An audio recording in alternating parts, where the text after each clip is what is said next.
Hello दोस्तों, स्वागत है आप सबका मेरी नई वीडियो में। आज सचिन फिर से एक बार लाइव आए थे और उन्होंने लाइव में ऐसी ऐसी बातों के खुलासे किए हैं जिन पर यकीन करना थोड़ा मुश्किल लग रहा है, क्योंकि सचिन भी दूध के धुले नहीं हैं। उन्होंने भी गलतियां की हैं, तो उनकी बातों से लग रहा था कि आधी से ज़्यादा बातें बनावटी भी लग रही थी। किस पर भरोसा किया जाए, किस पर नहीं, समझ नहीं आ रहा। उन्होंने अपनी लाइव में सबसे पहले बातें रखी कि मेरे अंदर बहुत बातें हैं, मुझे धोखा दिया गया है, मुझे बुलाया गया।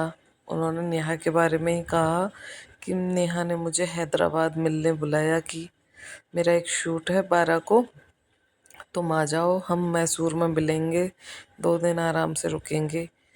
सचिन तो है ही नेहा के प्यार में पागल, तो वो भी अपने बर्थडे मनाने अपनी वाइफ को छोड़कर हैदराबाद चले गए। पहली बात तो ये, तो उनकी किसी भी बात पर यकीन करना नामुमकिन लग रहा है कि जो अपनी पत्नी को छोड़कर अपना बर्थडे किसी और के साथ मनाने के लिए तैयार है, वो फिर से पलट भी सकता है। उन्होंने यहाँ पर सबसे बड़ा नाम लिया सुमित महल का। जी हाँ, सुमित महल का, जो जिसे सुनकर सब चौंक गए कि उन्होंने कहा कि जब मैं पहली बार लाइव आया था, जिससे मैं कंटिन्यू कांटेक्ट में था, जिसने मेरा बहुत सपोर्ट किया, अब तक स्ट्रेट फॉरवर्ड खड़ा रहा, वो है सुमित महल।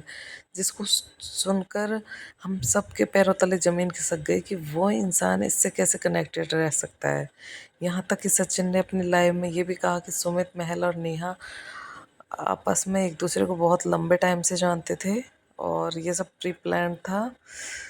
उन्होंने कहा कि मीशो, शुभम, रोशन, नीतू मैना, इन सबको मोहरा बनाया गया है कि जैसा कि उनकी आदत है सबको यूज़ करने की।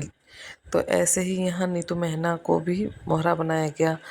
सचिन ने जो जो बातें बताई है उन पे यकीन करना थोड़ा मुश्किल है। उन्होंने कहा कि अब कोई भी क्रिएटर उनके साथ खड़ा नहीं है, दोस्ती ऐसी है जैसे मेरे दोस्तों ने निभाई, मेरे से मिलने आए, सब ने मेरा सपोर्ट किया।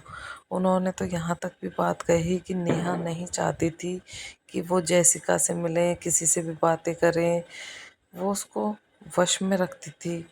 और उन्होंने कहा कि उन्होंने हर टाइम मुझे कुछ खिला पिला देती थी, मैं उनके